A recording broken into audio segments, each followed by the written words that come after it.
Doctor বলল যে তোমার পেশাব থলিতে ক্যান্সার হয়েছে, অসুস্থ রোগী সুস্থ হয়েছি। এভাবেই অসংখ্য ক্যান্সার রোগী সর্দার হোমিওর চিকিৎসায় ফিরে পেয়েছেন সুন্দর জীবন। চলুন শুনি জনাব ফজল হক সাহেবের মুখ থেকে উনার কিছু কথা। আসসালামু আলাইকুম, আমার নাম ফজল হক। আমার বাড়ি হাজি রশিদ, বংশাল হাজি রশিদ লেন 25 নম্বর।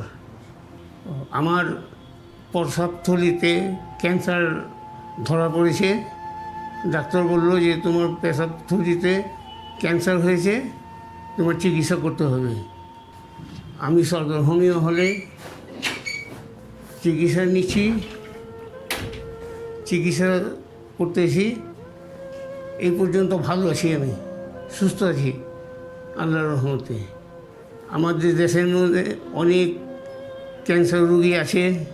আমি অনুরোধ করছি তারা যেন সরকার হোমিও হলে আইসা চিকিৎসা নেয়, কেননা আমি একজন অসুস্থ রোগী সুস্থ হয়েছি।